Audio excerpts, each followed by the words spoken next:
नमस्कार, स्वागत है आपका संसद टीवी पर। मैं हूं मनोज वर्मा और आप देख रहे हैं हमारा खास कार्यक्रम मुद्दा आपका। आज हम बात करेंगे प्रधानमंत्री नरेंद्र मोदी की इजरायल यात्रा की। इस मुद्दे पर बात इसलिए क्योंकि प्रधानमंत्री नरेंद्र मोदी की इजरायल की 2 दिवसीय राजकीय यात्रा कई कारणों से ऐतिहासिक रही। 26 फरवरी 2026 को दोनों नेताओं की ओर से जारी साझा बयान में इजरायल से रक्षा, एआई, कृषि सहित कई क्षेत्रों में समझौते की घोषणा की गई। प्रधानमंत्री नरेंद्र मोदी ने इजरायल के साथ विशेष रणनीतिक रिश्ते की बात भी कही। भारत और इजरायल के बीच कई समझौतों पर हस्ताक्षर किए गए।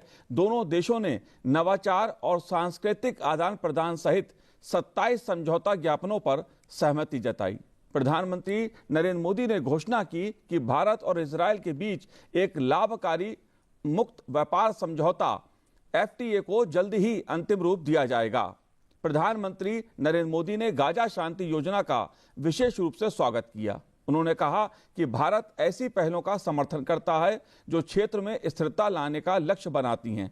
प्रधानमंत्री नरेंद्र मोदी ने संवाद और शांतिपूर्ण समाधानों के लिए अपने निरंतर समर्थन का आश्वासन दिया। दोनों नेताओं ने आतंकवाद के खिलाफ साझा संकल्प भी व्यक्त किया और कहा कि दुनिया में आतंकवाद के लिए कोई जगह नहीं है। प्रधानमंत्री नरेंद्र मोदी ने इजरायल की संसद नेसेट के विशेष पूर्ण अधिवेशन को भी संबोधित किया। इजरायल की संसद को संबोधित करने वाले नरेंद्र मोदी पहले भारतीय प्रधानमंत्री हैं। इस अवसर पर प्रधानमंत्री नरेंद्र मोदी को स्पीकर ऑफ द नेसेट पदक से सम्मानित किया गया। इसलिए मुद्दा आपका में आज हम बात प्रधानमंत्री नरेंद्र मोदी की इजरायल यात्रा से संबंधित विभिन्न पहलुओं की करेंगे और उसके विभिन्न पहलू जो हैं उन्हें जानने समझने की कोशिश करेंगे। 2 खास मेहमान मेरे साथ जुड़े हुए हैं। पूर्व राजदूत स्कंद रंजन तायल जी हमारे साथ जुड़े हुए हैं। स्कंद रंजन जी, बहुत बहुत स्वागत है संसद टीवी पर आपका। साथ ही हम बात करेंगे पथिकृत पायने जी से जो सीनियर रिसर्च फेलो हैं doctor Shyama Prasad Mukherjee research foundation से। बहुत बहुत स्वागत है आपका पथिकृत जी। शुरुआत स्कंद रंजन जी मैं आपसे करूंगा। प्रधानमंत्री नरेंद्र मोदी जी की जो इजरायल यात्रा हाल की रही उसे ऐतिहासिक माना जा रहा है। कई समझौते हुए, आप इस यात्रा को कैसे देखते हैं? क्यों ये यात्रा ऐतिहासिक रही? प्रधानमंत्री की यात्रा इजराइल की जो रही, जो इसको हमने देखा टीवी स्क्रीन पर देखा, कितनी गर्मजोशी से प्रधानमंत्री का स्वागत इजराइल के नेताओं ने किया, इजराइल की जनता ने किया, इजराइल की संसद नेसेट ने किया और एक बड़ा गर्मजोशी का भी माहौल देखा और एक विश्वास का माहौल देखा। जो रिलेशनशिप है, जो भी आगे की तरफ देखती है, भविष्य की तरफ देखती है। जिस तरह से प्रधानमंत्री ने नेसेट में जो अपना भाषण दिया उसमें तो पीछे की बात की कि कितना नींव भारत और इजराइल के बीच में जो नींव है इस मित्रता की, इस रिलेशनशिप की, वो बहुत गहरी है और वो बहुत पुरानी है। इजराइल तो चाहे नया देश हो, चाहे 1948 में ही बना हो, पर ज्यूज जिनको वो रिप्रेजेंट करता है और भारत का जो पूरा उपमहाद्वीप है, उनके रिश्ते तो 2000 साल से ज्यादा पुराने हैं। दुनिया भर में ज्यूज तो परसिक्यूट हुए, भारत में नहीं हुए। इसको वहां के लोग बहुत ही सम्मान की दृष्टि से देखते हैं और पूरी जो नींव है उसके ऊपर एक बहुत बड़ी स्ट्रक्चर पहले ही तैयार है। और उसके पीछे मैं फिर ये कहूंगा कि देखिए, हमारे राजनयिक संबंध तो 1992 में बने जी, पर उससे पहले भी एक विश्वास का एक नाता था भारत और इजराइल के बीच में। हमें अपने दर्शकों को बताना होगा, 1965 की लड़ाई में जब हमारे राजनयिक संबंध भी नहीं थे, इजराइल ने पाकिस्तान से जब हमारी लड़ाई हुई थी उसमें मोर्टर और अम्यूनिशन सप्लाई किए थे। 1971 में भी उन्होंने mortar, ammunition, artillery shell supply किए थे। ऑपरेशन सिंदूर में किस तरह जो भी वक्तव्य इजराइल से आए वो पूरी तरह से भारत के साथ खड़े हुए थे इन सब में। और ये भी देखा गया कि 1900 जो ऑपरेशन सिंदूर में इजराइल से जो हमारे पास मसला आया था, लॉइटरिंग अम्यूनिशन हो, मिसाइल्स हो, उनका बहुत ही इफेक्टिव इस्तेमाल हमारी फौजों ने किया जी। और इस दौरे में प्रधानमंत्री श्री नरेंद्र मोदी जी और प्रधानमंत्री बेंजामिन नेतन्याहू अब इस रिलेशनशिप को और आगे ले जा रहे हैं, एक और ऊंचाइयों पर ले जा रहे हैं। ये पूरा जो भी आप उनका स्टेटमेंट, वक्तव्य देखें, जॉइंट स्टेटमेंट देखें, जिस तरह से बात नई टेक्नोलॉजीज की हो रही है, जी जी में नई नई चीजों की हो रही है, तो ये एक नई दिशा भारत और इजराइल के संबंधों को जी देगा। बिल्कुल बिल्कुल, मैं यही समझना चाहता हूं पथिकृत जी, आपसे भी समझना चाहूंगा, क्योंकि भारत और इजराइल ने अपने द्विपक्षीय संबंधों को विशेष रणनीतिक साझेदारी के स्तर तक बढ़ाया है। जाहिर सी बात है, भारत की विदेश नीति में इजराइल को लेकर एक बड़ा परिवर्तन देखने को मिलता है। अगर हम पिछले दशकों की बात करें, आप इस दिशा को, इस नए अध्याय को, जो भारत और इजराइल की दोस्ती का अध्याय है, मजबूत संबंधों का अध्याय है और जिसकी बुनियाद प्रधानमंत्री नरेंद्र मोदी जी की पहल है, आप कैसे देखते हैं इसकी दिशा और इसके आधार को? जी नमस्कार। देखिए, पहली चीज तो यह है कि आपने जैसे कहा कि इजराइल के साथ हमारा एक स्ट्रेटेजिक रिलेशनशिप बहुत सालों से है और हमारे बहुत सारे हथियार जो है वो इजराइल से ही पहले आया था। अब वो एक दूसरे लेवल पे ऐसा होगा कि इंडिया में जो आत्मनिर्भर भारत के तहत जितने सारे हथियार बनाए जा रहे हैं, बहुत सारे इजरायली हथियार भी अब इंडिया में ही बनाया जाएगा। और वो एक बहुत इंपॉर्टेंट एस्पेक्ट है। वो है, पहले से भी था। जैसे मोदी जी जब पिछली बार 2017 में गए थे, उसके बाद से बराक 8 जो इंडिया में medium range surface to air missile या long range surface to air missile के हिसाब से जाना जाता है, that was made in India. तो बहुत सारे एक this is one aspect of it जहां पे हथियार बनाएगा इंडिया में इजरायली कंपनीज। दूसरी चीज है जो India middle east Europe economic corridor है, जिससे अगर आपको इंडिया और यूरोपियन यूनियन का जो फ्री ट्रेड एग्रीमेंट है उसको बहुत बारीकी से अगर देखा जाए तो उसको पूरी तरह से सक्सेसफुल होने के लिए India middle east Europe economic corridor जो है उसका सक्सेस आना बहुत जरूरी है। और उसके हिसाब से अगर करे तो उस India middle east Europe economic corridor का लैंडिंग पॉइंट यूरोप में है और स्टार्टिंग पॉइंट इंडिया में है, और ट्रांजिट जो है वो बहुत इंपॉर्टेंट एरिया इजराइल के बीचों बीच जाता है, जिसके लिए हाइफा पोर्ट इज बहुत इंपॉर्टेंट पोर्ट है जहां से वो होगा। तो उसके हिसाब से अगर देखा जाए तो इंडिया के जो free trade agreement European union के साथ है उसको सक्सेसफुल करने के लिए इंडिया का स्ट्रेटेजिक रिलेशनशिप विद इजराइल और security of the economic corridor जो ट्रांजिट पॉइंट है उसका बहुत इंपॉर्टेंट एक पहलू है। तीसरी चीज है स्ट्रेटेजिक रिलेशनशिप सिर्फ डिफेंस की तहत से नहीं देखना चाहिए। हो सकता है कि बहुत जल्दी इंडिया और इजराइल के बीच भी एक फ्री ट्रेड एग्रीमेंट होगा। इसके बारे में ऑलरेडी एक वास्तविकता हो गई कि इंडिया का यूपीआई जो है वो इजराइल में वो आप रुपी से भी पेमेंट कर सकते हो। इंडिया का जो एक मुहिम है कि एआई आर्टिफिशियल इंटेलिजेंस जिसका एक बहुत बड़ा अभी समिट हुआ, या फिर सेमीकंडक्टर या फिर इलेक्ट्रॉनिक जो कंपोनेंट्स है, उसमें एक बहुत बड़ा इकोसिस्टम जो इंडिया अपने आप को बनाने की कोशिश कर रहा है। मुझे लगता है कि इजरायली बहुत सारे कंपनीज है जिस उनका वहां पे बहुत अहम भूमिका रहेगी। ये ना कि सिर्फ अमेरिकन कंपनीज या ताइवानीज कंपनीज ही उनमें रहेंगे, बहुत सारे ऐसे नीश एरियाज है जहां पे इजरायली कंपनीज की एक अलग लेवल की कैपेसिटी बिल्डिंग हुई है जो इन सेक्टर्स में बहुत इंपॉर्टेंट एक काम करेगा। और एक इंपॉर्टेंट एस्पेक्ट ये है कि इंडिया का जो सुदर्शन चक्र एक मल्टी लेयर्ड एआई सपोर्टेड एक एयर डिफेंस आर्किटेक्चर जो इंडिया बना रहा है ऑपरेशन सिंदूर के बाद, इसका अनाउंसमेंट मोदी जी ने किया। इसका हालात तो ये तो सही है कि उसका पूरा जो नेटवर्क एडमिनिस्ट्रेशन है, चाहे वो सुदर्शन चक्र हो, उसके साथ जिस तरह से इंटीग्रेटेड रॉकेट फोर्स का जो कनेक्शन होगा या ऑफेंसिव वेपन सिस्टम का कनेक्शन होगा, वो इंडिया ही करेगा। लेकिन ये जो इजराइल का आयरन डोम है, जो उनका जो एयर डिफेंस शील्ड है, या उनका जो आयरन बीम है जो एक डायरेक्टेड एनर्जी वेपन सिस्टम है, मुझे लगता है बहुत सारे एरियाज है जहां पे कोलैबोरेशन होगा। बहुत सारे उनके जो बेस्ट प्रैक्टिसेस है वो इंडिया अपने जगह पे अप्लाई करेगा। तो ये एक बहुत इंपॉर्टेंट एस्पेक्ट स्ट्रेटेजिक रिलेशनशिप का है। इजराइल का जो प्रधानमंत्री उन्होंने हेक्सागन का नाम लिया। हेक्सागन एक 6 देशों का एक सिक्योरिटी फ्रेमवर्क होगा। उसका बहुत इंपॉर्टेंट एस्पेक्ट ये India middle east Europe economic corridor का सिक्योरिटी ही है, क्योंकि जिन 2 देश यूरोप का है जिनका नाम लिया गया है, साइप्रस और ग्रीस, ये देश लैंडिंग पॉइंट होगा वो यूरोपियन वो आईमेक कॉरिडोर का। और अगर उसमें इंडिया, इजराइल 2 अरब देश भी हो सकता है उसमें रहेंगे, इसमें यूएई का रहने का संभावना बहुत ज्यादा है, क्योंकि एक और भी कोलैबोरेशन है I2U2 नाम के, जो भी बहुत इंपॉर्टेंट है। सो ये सारे चीज जो है, इनको मिला के अगर देखा जाए तो पूरे इंडिया का आत्मनिर्भर भारत की मुहिम, इंडिया का जो एयर डिफेंस सिस्टम बनाने की मुहिम, या फिर इंडिया का ट्रेड कॉरिडोर को सिक्योरिटी का मुहिम, या फिर स्टार्टअप इकोसिस्टम को और भी बेहतरीन बनाने के लिए मुझे लगता है इजराइल का एक बहुत बड़ा रोल होने वाला है, क्योंकि इंडिया का जो स्टार्टअप इकोसिस्टम है इस वक्त वो 3rd लार्जेस्ट है दुनिया में, और सबसे ज्यादा स्टार्टअप अगर पॉपुलेशन की रेशियो में देखा जाए वो इजराइल में है। तो बहुत सारे एरियाज ऑफ कोलैबोरेशन है।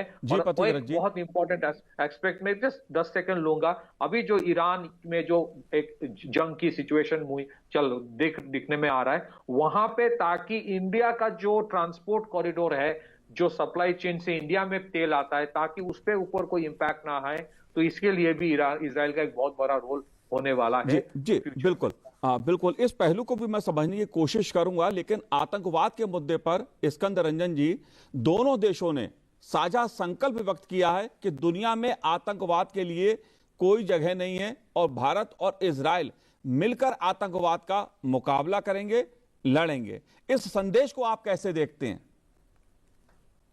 दोनों नेताओं ने बहुत ही जोर देकर आतंकवाद का विरोध किया है। प्रधानमंत्री ने कहा किसी भी रूप में आतंकवाद हो उसका कोई न्यायिक, उसकी कोई जस्टिफिकेशन नहीं है। अगर आप इनोसेंट सिविलियंस को, नागरिकों को हानि पहुंचाते हैं, कोई उसका जस्टिफिकेशन नहीं। और इजराइल भी आतंकवाद से पीड़ित है, भारत तो आतंकवाद से पीड़ित रहा ही है। और हमारी जो आतंकवाद से लड़ाई है उसमें इजराइल ने हमारा बड़ा साथ दिया है, क्योंकि जो लाइन ऑफ कंट्रोल और जम्मू कश्मीर में जो इस तरह के सेंसर्स वहाँ पे लगाए गए हैं, उसमें तकनीकी सहायता इजराइल से ली गई है, जिसमें इंफ्रारेड वगैरह से देख लिया जाता है कि कोई अगर इंसान, वो टेरेन बहुत ही मुश्किल है, जंगल हैं, खाइयाँ हैं, तो वहाँ पे इजराइल का हमारे ऊपर बहुत साथ रहा है। इजराइल की इंटेलिजेंस भी बहुत ही अच्छी है, उनकी जो साइबर इंटेलिजेंस और इस तरह से तो दुनिया भर के जितने उग्रवादी दल हैं, खासतौर से जो इस्लामिक ओरिएंटेशन के हैं, वो देखिए कहीं ना कहीं मिले हुए हैं। हम सब देखते हैं कि हमेशा हर आतंकवादी दल की जो जड़ है कहीं ना कहीं पाकिस्तान में नजर आती है, चाहे वो 9/11 हो, चाहे हमारा 26/11 नवंबर का हो, चाहे कोई हमला कहीं भी इंडोनेशिया में भी हुआ हो, इंग्लैंड में हुआ हो, पेरिस में हुआ हो, कहीं ना कहीं उसका कनेक्शन पाकिस्तान से मिलता है। और ये सब एक दूसरे से कम्युनिकेट करते हैं कंप्यूटर के द्वारा, तरह तरह से।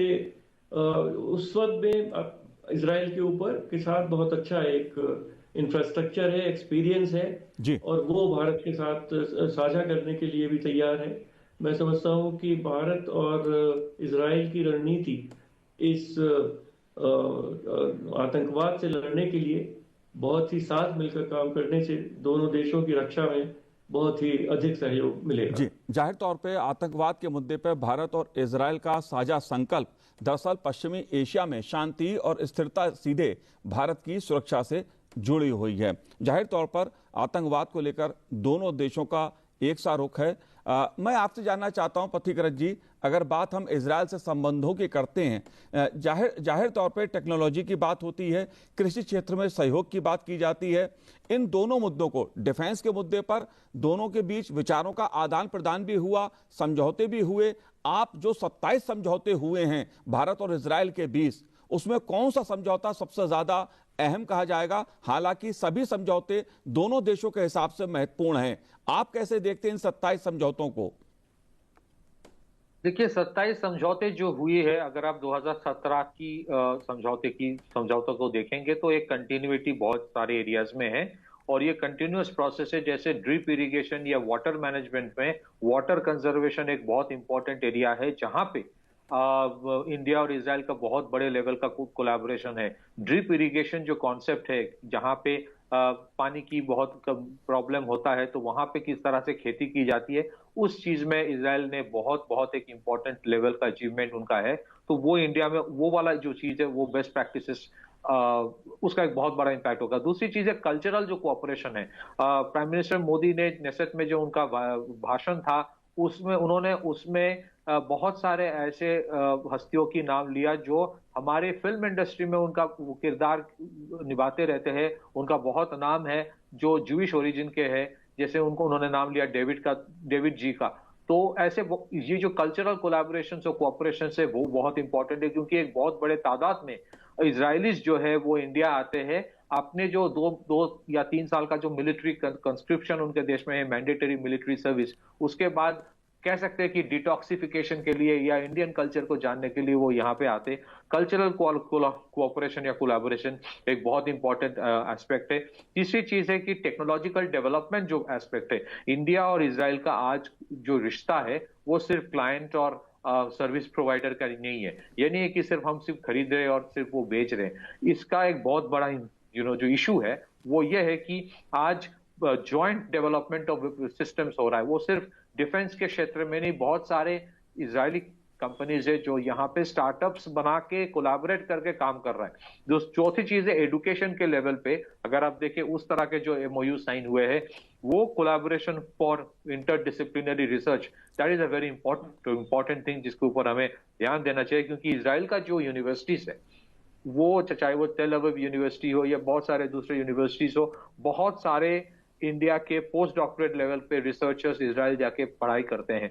तो उसमें जो कोलैबोरेशन की बात की गई है वो बहुत इंपॉर्टेंट है। तो इसी तरह देखा जाए इसके और भी एस्पेक्ट है, जैसे जेनेरिक ड्रग्स या केमिकल इंडस्ट्री में इजराइल की एक ऊंचाई पे वो चले गए। दुनिया का सबसे बड़ा जो जेनेरिक ड्रग मैन्युफैक्चरर है। जेनेरिक ड्रग मतलब जो दवाई पेटेंट से बाहर आ चुका है 20 साल बाद, तो उसमें सबसे बड़ा जो इजरायली कंपनी है वो टेवा फार्मास्यूटिकल है। तो जेनेरिक ड्रग मैन्युफैक्चरिंग या ओवरऑल जो इजरायली इन्वेस्टमेंट है वो बहुत इंपॉर्टेंट एस्पेक्ट है। एक और भी इंपॉर्टेंट एस्पेक्ट है जिसे हमें भूलना नहीं चाहिए, अभी अभी इजराइल का एक जंग पिछले जो 2023 के अक्टूबर से शुरू हुई थी, वो खत्म होने के बाद अभी फिर से जंग की नौबत आई है।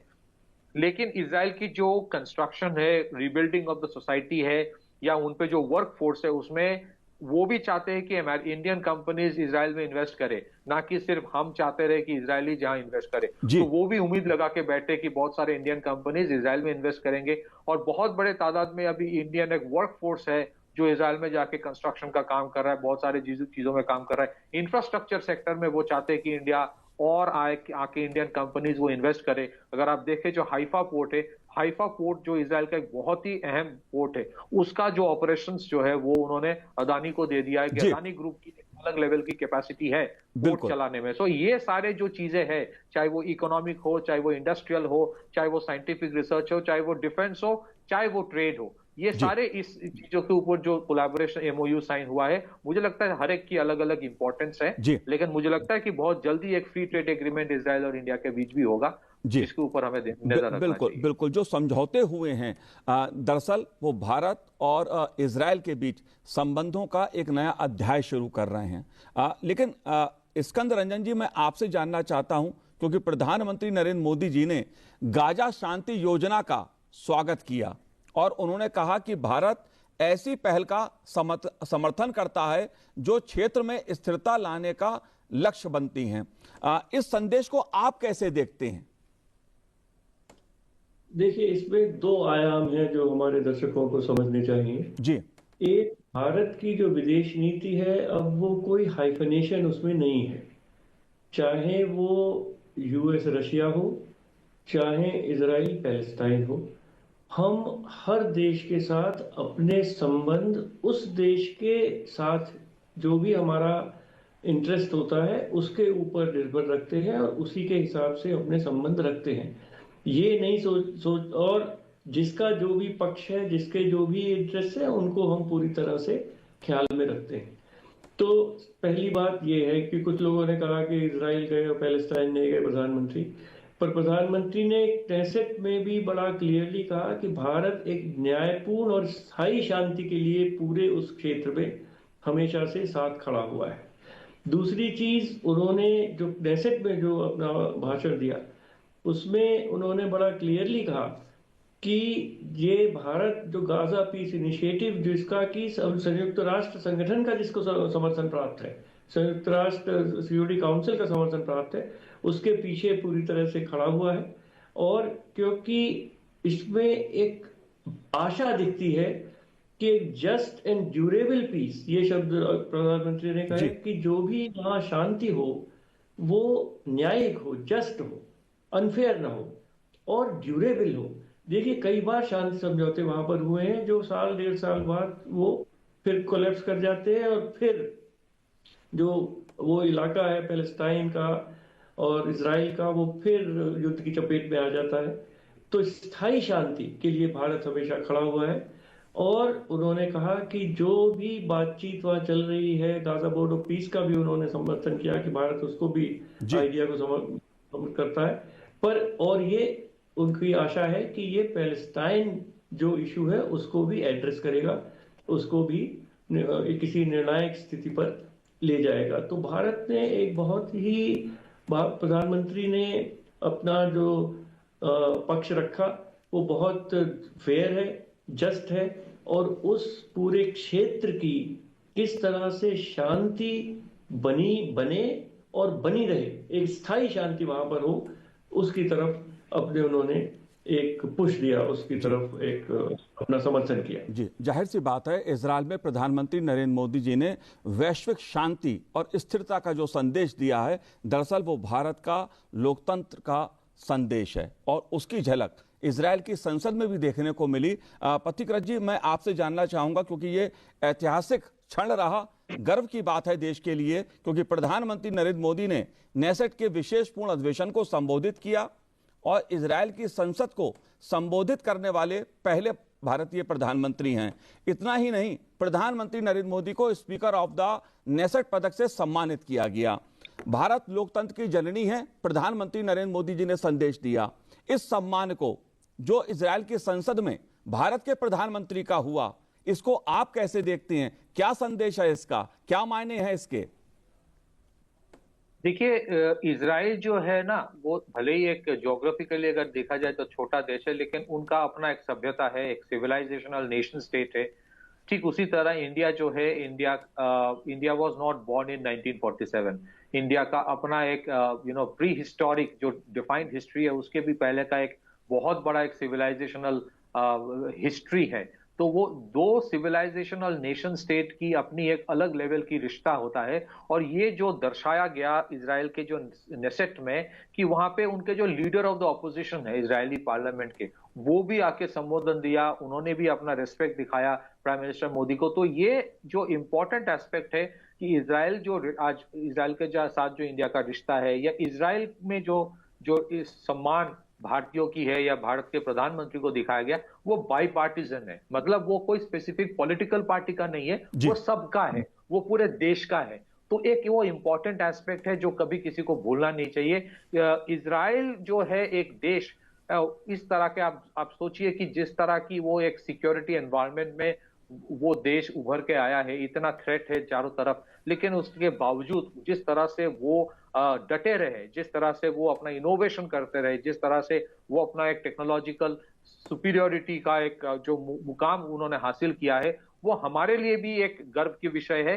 क्योंकि हमने भी वो कोलोनियलिज्म, एट्रोसिटीज, सिविलाइजेशनल जो हमारे ऊपर हुआ था पिछले 1000 साल से, तो दोनों ही देश बहुत मुश्किल दौरान से गुजर के आके अपना देश बनाया, संघर्ष करके, और उसके बाद एक मुकाम पे पहुंचा है। तो इस हिसाब से अगर देखा जाए, ये सम्मान जो है, ये सिर्फ इंडिया की इकोनॉमी नहीं है, ये सम्मान है इंडिया की रेसिलियंस, इंडिया की डेमोक्रेसी, इंडिया का जो ग्लोबल अप्रोच है, फॉरेन पॉलिसी है, इंडिया का जो सभ्यता है, इंडिया का जो संस्कार है, वो सब चीजों को लेकर है। और ये एक मिसाल है कि भले ही हो सकता है कि इजराइल के साथ हर एक चीज में हम एग्री नहीं करते हैं, बहुत सारे इश्यूज है जहां पे डिसएग्रीमेंट है, लेकिन दोनों देश का एक दूसरे के प्रति एक सम्मान है जो बेसिकली हर एक देश का होना चाहिए। तो ये एक मिसाल है दूसरे देशों के लिए भी। जी, जाहिर तौर पे भारत की अगर कूटनीति के लिहाज से बात की जाए तो भारत के रिश्ते अगर इजराइल से मजबूत हो रहे हैं तो दूसरे देशों के साथ भी भारत के ऐतिहासिक रिश्ते हैं और भारत उस विदेश नीति के अनुसार सभी देशों के साथ वैश्विक स्थिरता और शांति के लिए काम कर रहा है और इसका संदेश भी प्रधानमंत्री नरेंद्र मोदी जी ने इजरायल से दिया। प्रधानमंत्री नरेंद्र मोदी की इजरायल यात्रा कई कारणों से अहम मानी जा रही है। पथिकृत जी, स्कंद रंजन जी, आपने संसद टीवी से बात की, बहुत बहुत शुक्रिया, बहुत बहुत धन्यवाद हमसे बात करने के लिए। तो आज इस कार्यक्रम में इतना ही, मुझे दीजिए आज्ञा, नमस्कार।